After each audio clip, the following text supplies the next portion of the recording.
All right, do it. Yeah. Um, It's sad what happened to Sage, bro. Like honestly, he's like 23. Like, I don't know how you come back from that. Yeah, it's nuts, man.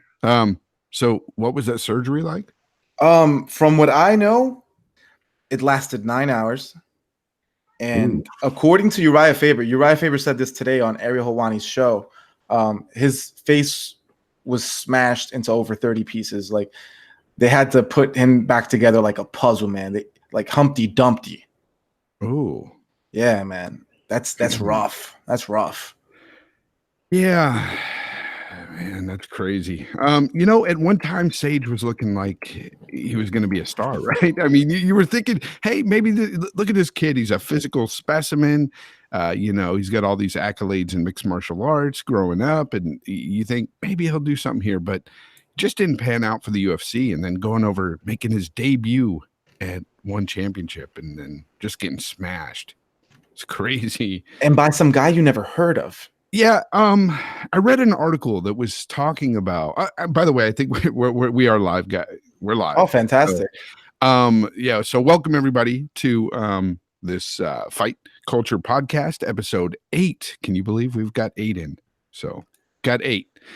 Meds. But speaking about this fight, real quick, I was reading this article, and it was talking. I guess the headline of it was something negative towards one championship, saying that it was like a minor league or something. And I'm like, damn, from what we're seeing coming out of one, they don't seem much like a minor league after all.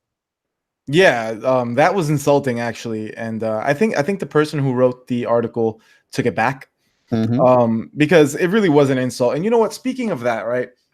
I think one is doing something. I didn't think this is what they were doing, but now I kind of see that it is, right? Because you would think, that they would sign some UFC guys and then bring them over and kind of cater to them, make them look good. I think what they decided to do was, let's give them the hardest matchups possible so that people see that our guys over here are just as legit as anybody else, Yeah, the crazy part of it, though, is, we've seen, great guys going over there from the UFC, matter of fact. Just recently, we had Demetrius Johnson, who I feel is one of the best mixed martial artists alive. He went over there and struggled against his opponent, but he won. But I mean, it was a fight. It was a real good fight. And then of course Eddie Alvarez getting beat in his debut. So these fighters over there just they don't seem like minor league to me. I mean, it seems like they're pretty legit. Absolutely not. And you know what? Now that I think about it, Demetrius won, but Eddie Alvarez and Sage Northcutt both left their fights with gruesome injuries, man. So, tough. I wish him well going forward, man, because one is not going to give him cupcakes. And also, I think it's notable and it has to be mentioned that this fight was contested at 185 pounds. And Sage Northcutt has competed in the UFC at lightweight, man. Like, I don't know if, listen, man, one championship claims that it eliminated weight cutting, that they do hydration tests, but they don't post the results of their weigh-ins online. They don't stream them online. There's a lot of shadiness behind them, man. And honestly, they could be setting up these American fighters, man, talking about, weigh in at 185 because this guy, to eliminate weight cutting. Who knows if that guy weighed 205 pounds? That guy was enormous. Yeah. Yeah. I don't know, man. It's crazy. But so far, from what I've seen out of one, pretty damn good fighting, man. I agree. In terms of entertainment value, top notch. I love it. Yeah. So, by the way, did you tweet out the fight? I mean, this not the fight, but this show? I shall get on it, sir. If not, I'll go ahead and do it right now. Thing is, I'm on my computer. I don't want the clickety clack. To go through. But, I just want to let people know that we are live. For sure. And thanks for coming, guys. Anybody who is here, I see Frozen Magma is there. Frozen Magma, do me a big old favor and give me a question or two in the chat, and we will address them later on in the show. Because this week we do have a short week. We don't have any fights this weekend. So let's go ahead and get into UFC 152, the Fight Night 152. Anyway, Anjos versus Kevin Lee. Here's a fight where we both picked wrong. But I got to be honest. I felt this fight was a little lackluster. I was expecting more, I guess. It was not exciting in terms of entertainment value. It wasn't really there. Yeah, I mean, the way it ended, it was great for Dos Anjos, but it was man, anticlimactic. yeah, it just kind of happened. It like fell into a submission, and it was over in round 4. And I just felt like leading up until then, it was just sort of boring. Anticlimactic's the perfect way to say it. I just didn't feel it, man. I was like, I wasn't in the fight. And Yeah, usually with these fights, I like to get into them, and maybe I'm just not feeling Kevin Lee versus Dos Anjos, man. These two fighters for me are just like meh. yeah. I agree with you. And the thing is, right? Dos Anjos was a lot more exciting back when he was a lightweight because he could really impose his will in terms of strength and power on his opponents. But now that he is giving up size, I think he's fighting a lot more carefully and throws a lot more volume as opposed to like one hitter quitters. And then also Kevin Lee, Kevin you Lee's know, he's billed as like this, like the way the UFC would like us to believe, us being the public, that Kevin Lee is a superstar. And honestly, really, he's just Khabib with bad cardio. yeah. And I don't think Khabib's that exciting a fighter. When all you do is wrestle, wrestle, wrestle, wrestle. I Except, feel where he's exciting is the fact that when he grabs somebody, puts him down, he's gonna hurt him. yeah, And I think that is exciting. He's not a John Fitch. He's not gonna lay there. yeah. Because even Khabib, he doesn't finish all his fights. Kevin Lee does go for the finish. Yeah, Yeah. No, sometimes Khabib just wants to hurt you for 3 to 5 rounds, whatever. I think Khabib enjoys that stuff, man. Yeah. It's But crazy. but Khabib can put all 5 rounds. Kevin Lee obviously can't. Yeah. It's crazy, but just watching that fight, just it never really became something that was special, or Mhm. and I didn't expect that, but I expected more. I expected that it would be at least fun, and I didn't get that here. Yeah. And you know what? Where do these guys go from here, though? Seriously, I mean, Kevin Lee, I that is a tough question to answer because Kevin Lee can't go back to 55. He can't make 55 anymore. It's killing him. They're not going to make a 165-pound division. And I don't know. but isn't that an issue, right? The fact that Dana won't just leave that stubbornness alone and make that 165 Mhm. division, because so many guys fall in between here, like Yeah. Kevin Lee. They're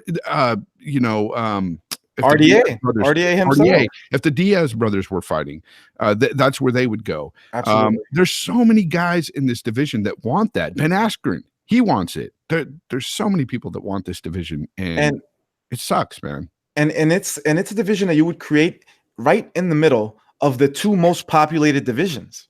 Like it's not like you're going to deplete the other divisions. Welterweight and lightweight each. And you can look this up on Bloody Elbow. They have a list of every fighter contracted in the UFC. They have each over 100 fighters, which is the most. So they can definitely make this division, man, because I don't know about 70 for this man. And Kevin Lee, yeah, I don't know. I don't know what he does from here, man, because he's not magically gonna acquire cardio, because I think that's his major issue. And Dos Anjos, he, in terms of 170, he can beat everybody who's not, the very, very best. Yeah, ranked top 5. Yeah, he can beat everybody outside the top 5, but that top 5 is hard to get because there's elite wrestling in there, and that's his weakness, elite wrestling. Yeah, Frozen Magma in the chat says that Al Iaquinta showed Kevin Lee twice, beat him up twice, and he's right. And that's a thing to point out too. Al is a small guy, right? Yeah, Kevin Al could make 45 probably. Yeah, Kevin Lee's moving up in weight, and he's going to struggle hard. You think he struggled against Dos Anjos? Wait till he fights people that are even better. Yeah, and the UFC is not the place to figure stuff out, because they're not going to give you easy matchups. They're just going to keep throwing Kevin Lee killer after killer after killer. So, yeah, I don't know. Maybe he wants to take some time off, maybe find a new camp or something. That's all I got to say on it. Yeah, and both of us, like I said, we picked that fight wrong. We both picked Kevin Lee to win by decision. We were both wrong, but here's where you were right. Charles Oliveira versus Nick Glenn. Yeah. You were going with submission, but he actually got the KO. Yeah, I couldn't believe it. That's crazy. Like It was I the first wasn't one. expecting that. Yeah. His Wasn't first one in the expecting that UFC. at In the all. UFC, yeah. So yeah, you said probably round one submission, but he got, early round two, he got a KO here. And Mhm. I thought he looked really good, man. Really good. Absolutely. I think he looks great at 55. I have a couple comments on this fight. Go ahead. Firstly, did you know that this fight was a trilogy? Hmm, Because when we talked about it last week, I had no idea. These really? guys, this is the third time these guys fight. And again, I don't know Wow. why, because why are you making trilogies that don't involve titles, right? Um, Especially when, get this, Charles Oliveira beat him the first two times and It's finished him wow. by submission. Yeah, yeah. What maybe that's why it just didn't register. Yeah, Hey, it's man, nuts, man. it's Oh, and crazy. another thing, Nick Lentz, you're a filthy little cheater, sir, and I'm glad you got TKO'd. And here's why. I don't know if you were paying close attention, but there was a point in time during the fight where I believe Nick Lentz was caught in a guillotine. Yeah. Um, and he did the Brazilian tap. Yeah. He did that thing where you tap once Hmm. to see if the guy will let go. And so he tapped, and you see that Charles Oliveira let go of the choke a little bit, and then he took advantage and got out. That's so dirty. Yeah, it's super dirty. And then he got TKO'd like 1 minute later. So congrats, bro. You played yourself. But yeah, man, that's all I had to say on that. Nick Lentz Yeah. is So washed. we could say here right now on the Fight Culture podcast that we do not need to see a fight four between Nick No, Lentz and Oliveira. please no. See, this is just a testament to UFC making weird fights sometimes. Like Mhm. a lot of times they're going for these money fights and stuff, but with this, it's like, okay, it's a trilogy of a guy who keeps losing to another guy. Yeah, let's keep doing that. Yeah, it's Makes silly, no man. sense. Absolutely no sense. Unless Nick Lentz just, was pushing for it and saying, hey, I think I could beat him now, and Or if he was on some sort of surging streak, but he's not. In fact, Charles Oliveira is on a streak. He's like on a 5-fight win streak, all finishes. yeah. So they need to give him somebody on his level because he's just killing these Now, guys. if I can remember correctly, Charles Oliveira, when he came into the UFC, he looked really promising. And then something happened. He got beat by somebody really badly or something. And then he sort of fell off the map. I can't Um, remember who it was. I don't know because I wasn't watching MMA at the time, but I do know that Because when he most of came his in, he was looking very promising, man. I remember when yeah, he came finishing everybody. And I mean, he still has a good record in the UFC. In the UFC, he's 16-8, which I think is pretty good. But the thing is that he kept trying to go down to featherweight, and he kept missing weight and like wasn't he being getting hurt depleted. too, injured as well? Uh, There's something that I'm happened. unaware of that, but Man, you know what? He's surging now, and he looks amazing at lightweight. And I don't think he's going back to featherweight. I think lightweight is his home, and hopefully he gets a ranked fighter now. okay. Now I remember what happened in this kid. Okay. So apparently in when he came to the UFC, he looked good. He fought like Derek Elkins and Efren Escudero. Escudero. Yeah, beat Mhm. him. And then he lost to Jim Miller, and there was a no contest for Nick Lentz. Yeah, because after the fight, they went back and determined that Charles hit him with an Okay, illegal knee. that's what it was. Now I remember. He was looking promising, won a couple of fights, and then he lost against Jim Miller, had the no contest with Nick Lentz, and then he got beat by TKO by Donald Cerrone. That is Ooh, what happened. That is what happened with him. that'll And kill then your momentum. he's kind of fell off. Like he came back, won a couple other times, then he lost to Cub Swanson, Frankie Edgar. I mean, they threw him to the wolves, bro. Yeah, because he wanted to fight at featherweight, man. It was a Yeah, mistake. yeah. So But that's what happened. I mean, this guy's had some great fights, man. Looking back, he's fought Max Holloway. He's lost, but he fought him. Anthony Pettis, Ricardo Lamas. I mean, he's fought some good dudes. yeah, he's fought the best of the best, honestly. And if you look at his record, unless you're one of those top names, he Yeah. beat you. So Yeah. he's a hell of a talent, honestly. And he's not even 30. So I think he's Yeah, got yeah. some ceiling left to discover. Hopefully, again, they give him somebody good and we can see really what he's made of now. And this is a bit of like a fusion of our fight picks and some news because last week we picked Vicente Luque to defeat Neil Magny by Mhm. first round KO. And Vicente Luque won his fight by first round KO. So pat on the back to the both of us. It's crazy. Except it wasn't Neil Magny that he KO'd in the first round. It was a young man. Yeah, go ahead. Say his name. You know what? Yeah, let's break the fight down and then get to why that happened. So he was replaced by Derek Krantz, who I've seen fight a few times in the LFA. Fun fighter to watch, but definitely not an elite talent by any stretch. Yeah, Derek Krantz went in there and he knew that he wasn't an elite talent. He knew that his only chance was to go out there and blitz. And blitz he did. He went out there and he caught Luque with 2 hard right hands, fast, and just was just a dynamo in there. And obviously, within 3 minutes, wasted all his energy and promptly got TKO'd. Yeah. Fun fight, though. Yeah, definitely. Dumb game plan. I'll tell you that much. When I saw that, I was just shaking my head because I knew at some point you're either going to punch yourself out or you're going to throw caution to the wind to get knocked out. Yeah. And dude got knocked out. He got tired. But here's the thing. There was 2 LFA former LFA fighters on this card. Wasn't there Ian Heinisch? Ian Heinisch. Good. He was he performed great. Yeah, former middleweight champ over at LFA. And he looked really good, man. I wanted to mention this fight. We didn't pick this fight, but I wanted to mention it because I thought he looked really promising. So yeah, for sure. I mean, he was fighting against Antonio Carlos Jr., but somebody that most people would be like, who's that guy, right? I mean, I know him. I respect that guy. He's pretty good. But Ian Heinisch did his thing, man. He looked really good. He won a decision here, but he looked good doing it. So I just want to mention him. Oh, for sure. It showed a lot of mental toughness, man, because he got beat up and kind of embarrassed that first round, honestly. But he, made an adjustment and he came back and won the fight. And, he's turned his life around. He was a prisoner for some time. He's really turned his life around and showing himself to be a great fighter and hopefully a better man also outside of the octagon. Now that we've mentioned him, we need to go back to the Neil Magny fight, or why Neil Magny wasn't there. Yeah. So my best friends got to him. Okay. We all know how I feel about our friends over at the United States Anti-Doping Association, aka USADA. USADA got my boy Magny. And that's why he was pulled from this fight, unfortunately, very last minute. What'd they get him for? He got him for I didn't see the exact name, but I saw that it's in the family of a steroid known as ostarine. And ostarine is relevant in the news right now. And I believe we did mention it on this show a few episodes ago.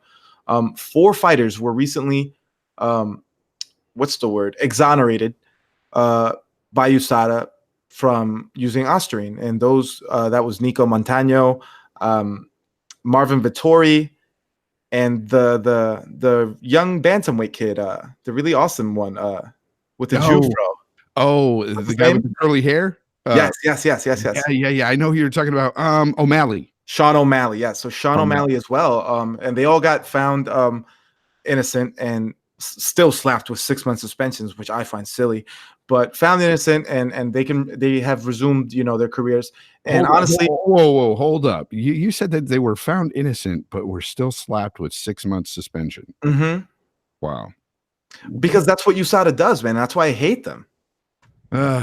It's unfair, man, because Magny, I mean, listen, I don't know these people's financial situations, but I know that fighters are way underpaid. And then on top of that, if you lose, that's half your check. And Magny, I don't know if he needed this money, for this fight. And USADA is gonna just pull him. And I guarantee you, man, that in like 1 or 2 months, USADA is gonna come out and say Magny's good. It was a tainted supplement, 6 months. I'm sure that if you're not in, let's say, the top 4 or 5 guys within the UFC, you're going to need the money. Yeah. Because these guys don't make that much, man. We've talked about this before. It's not enough anyway. That's why we see BJ Penn continuously coming back and, all these older guys. They need the money, man. They haven't made enough when they were in their youth fighting for the UFC, which is crazy because back in the day, they were getting like a couple $1,000s to fight way back in the day. And here now, I mean, it's not that much more if you think about it, like 20 and 20. It's not great, man. It sucks. And I'd like to see these fighters get paid more. So if they run into issues like this with Mhm. your best friends, they can afford to maybe, have to sit out for 6 months. Yeah, absolutely. And you know what sucks too is that this happened right before the fight. And what that means is Magny was probably already in town, meaning he flew over. He already spent all his money paying his coaches and, food and, room and board. And because a lot of these guys don't live where they train. No. And, all that money's already spent. You know what I'm saying? Like Yeah. he's counting on this check to pay And to think get the about it. money back that he spent. And he's not going to get that now. And think about it. It's not just him. He probably had family with him, he paid for their flights and that sort of thing. Yeah, And here he is out money. it's unfortunate, man. And when USADA inevitably comes out and says that he's innocent, I'm gonna lambast him on this very show. Yeah. Shout out to Lunkin in the chat. He said, "What's Hey, good, y'all?" hey, what's up, buddy? Leave us a question, man. We're gonna answer it at the end of the show. All right. So, okay. So, anything else you want to add to this before we move? Nah, just I hope Magny gets it all sorted out and good win for Vicente Luque, man. That's all I really have to say. Yeah. Good fighter there. Let's talk about what happened with Cosmo Alexander versus Sage Northcutt in one championship. It was Sage's debut over at one at the as we talked at the top of the show here. I know we discussed it quite a bit already, but he got knocked out in 30 seconds, guys. We have to reiterate that. Like, that one championship is not a joke. It's not a joke. They've got some good, decent talent over there. And earlier, I want to bring this in. The reason why I'm bringing this back up as well is because we're talking about one, and we had a question in the chat from Frozen Magma. He said, do you think that Vitor will be able to fight with steroids in one championship? Yes. The answer is yes. A resounding yes, right, Meds? 1000%. Did you see that guy who knocked out Sage Northcutt? Yeah. You're gonna tell me that guy was all natty? Or the guy who knocked out Eddie Alvarez? No, of course these guys are juicing. Of course. Yeah.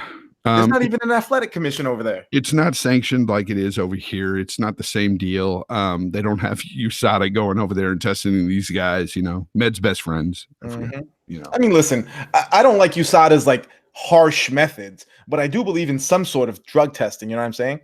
I just don't like, how. Well, here's the thing. Like, if you don't, if you're in an organization that doesn't care, okay, you can do what you want, pride, one championship, and you can do what you want, then I'm okay with it. If everybody's on the same playing field, fine, go at it, do what you want, but if there's some rules in place, then you have to follow those rules. You have to have some people in place to go test people, but over there, I think it's just free for all, pretty much. Yeah, it's absolutely. There's no testing, man. No testing. But yeah, listen, if I'm a one championship fighter and like that just came over, like Eddie Alvarez or whatever, I'm calling up the doctor and I'm gonna take everything he's got because these guys are massive over there. Like the guy who knocked Eddie out looked way bigger than him too, man. There's something going on with this weight, these weigh-ins, man. I don't trust them. But well, that's what I thought was so impressive with Ben Askren in one championship is the fact that he went over there and he dominated. And the guy, I mean, look at him. Yeah, he's not a poster boy for steroids. Yeah, he's definitely all natty. I'd be willing to bet money on that. Yeah. But hey, man, the guy's a badass. But yeah, moving on, because we talked about this in the beginning. I just wanted to bring tie in Frozen's question there about one championship. Sure. Oh, and one more thing before we go. Also, I think the reason why Sage got knocked out, I think the fight being in a ring played a big part in it as well. That's all I want to say.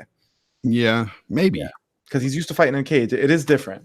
But yeah, go on, buddy. Oh yeah, so I was gonna bring up the Paulie Malignaggi versus Artem Lobov. It's gonna happen in bare knuckle fighting, and they had a pre-fight press conference the other day, and Malignaggi spit on Lobov.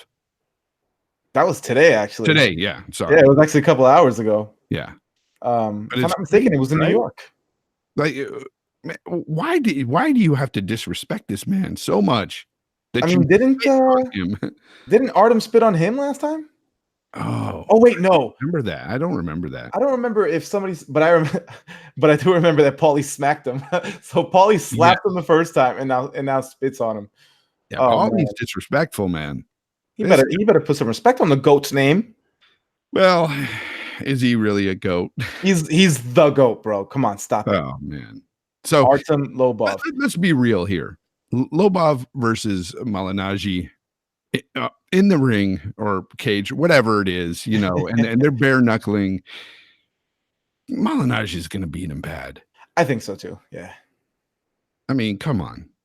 Malinagi's a former world champion boxer. Yeah, if he doesn't, then it's sad. Yeah, it's a embarrassing loss. Yeah, for sure.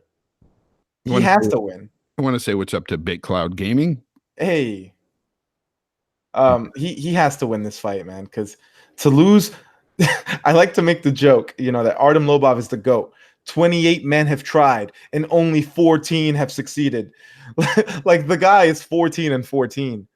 Like you're a former world champion boxer. I don't care how washed or out of shape or how long you've been out of the game. You Yep. need to win this match. Oh, especially after you smack the guy, but then you spit on him today. Yeah. Come on, if you disrespect a man so much, and then he comes into that ring and beats you, you're pathetic, man. Especially you being a champion. Gosh, man. But this is important to mention too. This is bare knuckle fighting, and Paulie Malignaggi has notoriously brittle hands. He broke his hands many a time. Uh-oh. So yeah, there's a really good chance that coming into this fight, he breaks his hands in the first round, and then he's helpless. Yeah, because let's face it, those wraps and everything really help out these boxers. Without that, it's you're.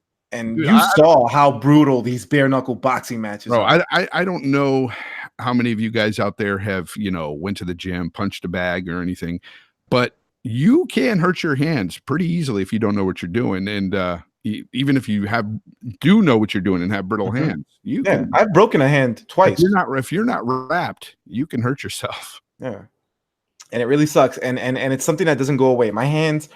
Well, it's only my left hand, but my left hand, I broke it twice. And to this day, sometimes it just hurts for no reason.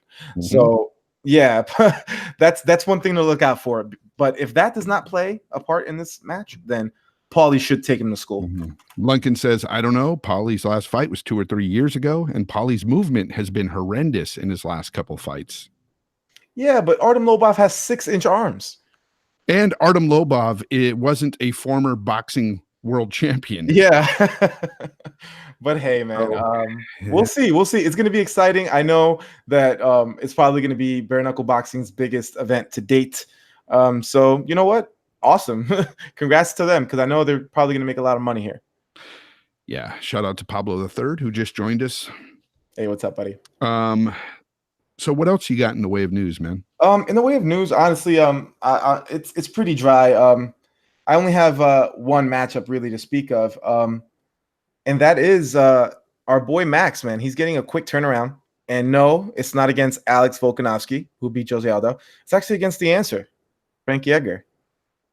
It's going to be happening, if I'm not mistaken, in September at UFC 240 in Edmonton, Canada.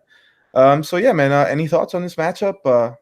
Let me know. It's funny how you called that, you said the answer, Frankie Edgar, to beating Max Holloway in this division, because that's exactly how I said it years ago on my podcast when he first fought BJ Penn. When he fought BJ Penn, remember when BJ Penn was a badass at one time? He was the best fighter in the world. And Frankie came in and just beat him soundly. And it was very, very impressive. But I called that fight. I liked what I saw in Frankie Edgar, and Frankie had those tools. And sadly, I'm not going to go along and say that he's got the tools to beat Max Holloway in this division here, though. It's not going to happen. Max Holloway is a beast. Max Holloway, by the way, he look when he went up in weight, okay, and got destroyed by what's his name? God, who did he just fight and get beat by? Poirier. Poirier. Poirier is a big boy. Poirier is a great fighter. But he had no business going up to 155 to face Poirier. In my opinion, it was a bad matchup. Just all wrong for him. But Max Holloway is somebody who's beat, and I know that this is MMA math, but he's beat Brian Ortega. And well, what happened to Brian Ortega versus Edgar, man? He Brian knocked Ortega, yeah. he knocked him the hell out. Yeah. See, and that's the problem I have here. If Brian Ortega can KO Frankie Edgar, Max Holloway can do it. Mm-hmm. And I know that's MMA math and that's terrible to say, but I got to be real, man. I would definitely lean on Max Holloway getting the W. Oh, of course, man. Listen, Frankie does not have the answer, pun intended, for Max. Frankie, first of all, not only was he undersized at 55, he's actually undersized at 45 too. Frankie should have been a bantamweight his whole career, to be honest. Which is amazing when you consider that he won the title at 55. But also, you also have to consider this. Frankie, up until Brian Ortega, had never been finished. Not only KO'd, but not even finished. Yeah. And we all know that once you crack that seal, it's a lot easier to crack it. You know, like once you get KO'd once, it's a lot easier to get KO'd a second, third, fourth, fifth time. And if anybody's gonna put him to sleep, it's gonna be Max Holloway at 45. And I know that the UFC is looking out for Frankie because he did them a solid in taking that Ortega fight when he didn't have to. But man, like Frankie's 37. Holloway is hungrier than ever because he just lost for the first time in 6 years. I'm scared for Frankie's safety, man. Yeah. I just don't see Frankie being able to beat Holloway in this division, man. In any division. I mean, they're both. I mean, Frankie's a lot smaller than Holloway, but man, and that's the thing too, right? You got Max Holloway, who's great at boxing, and he's got that reach. He's got a big reach over Edgar, and I think that's going to be the main problem here for Edgar. Mm-hmm. Edgar's going to rely on his wrestling. I think Edgar's going to try to shoot a lot, but Max is good at that defense. I don't think he's going to successfully take him down, not even once. Yeah, he's a much smaller guy, man. It's crazy. But you know what? I'm hoping for a fun him, fight, bro. I'm hoping for a fun fight. Anything can happen, dude. This is mixed martial arts. Frankie can go in there and land a shot and KO Max. It could shock the world. It could happen. It's MMA. Oh, of course. And I mean, nobody picked Frankie to beat BJ Penn the first or the second time. I did. I was one of the very, very few, bro. Hey, man, you believed in the answer. But Frankie has always been the underdog. Even when he was champ, he's always been an underdog. And really it's because of how little he is, But like they say, it's not the size of the dog in the fight, it's the size of the fight in the dog. So, I'm hoping for a fun fight. I don't like the matchup, but hey, it is what it is. Hopefully Max doesn't retire Frankie. But yeah, man, honestly, that's all I've got for you this week in terms of news, because we don't have a fight card this weekend. Nah, I know it sucks, doesn't it? You know what? I could use a break from MMA, man. I could use a break. And actually, if you really want to scratch that itch, fight fans, there's a PFL on Thursdays. I don't know if you guys know about the PFL, but the PFL is a really cool league that does a regular season format. So there's a regular season and a playoff, just like like a real sports league, and it's really interesting. I saw it last year, and the first event this year was also good. So yeah, their next event is this Thursday. So if you really want to scratch that itch, fight fans, check it out this Thursday. Nice. All right. Well, I guess that's all we have for the show today. So you want to close it out, man? Sure, man. I want to thank everybody for coming out. Honestly, like it means the world to me that you guys come and listen to me and Fonz talk about fighting. This is something that Fonz and I both love, and I'm glad that we can share it with you guys. Also, just catch me on Twitter at @therealmeds_. Hit me up anytime you want to talk fighting, anything. Hit up Jay Fonzarelli. Find him on Twitter at Jay Fonzarelli, and also on YouTube. This is episode 8 of Fight Culture, and we'll see you next week, fight fans. Thank you. Yeah, give us a call too at 747-344-4863, and we will take your voicemails live on the air here next week, or whenever you call, we'll go ahead and put it on the air the following show. And of course, that's 747 Fight Me. And yeah, guys, I want to echo your thoughts as well, Meds, and just tell the chat thank you for coming out and listening. Because sometimes, you know, we have longer shows, sometimes it'll be much shorter, because it just depends on the news of that week or what's going on in these fights, you know. And unfortunately, not much has happened. So this one's going to be a little short, but next week, hopefully, you know, we can talk about something, and we'll come through every week. Even next week, there's no fights. There might be some news we'll touch on. Even if we have a 15-20-minute show, it's going to happen because we want to bring stuff to you guys. We appreciate you guys coming out every week. It's awesome. Absolutely. Absolutely.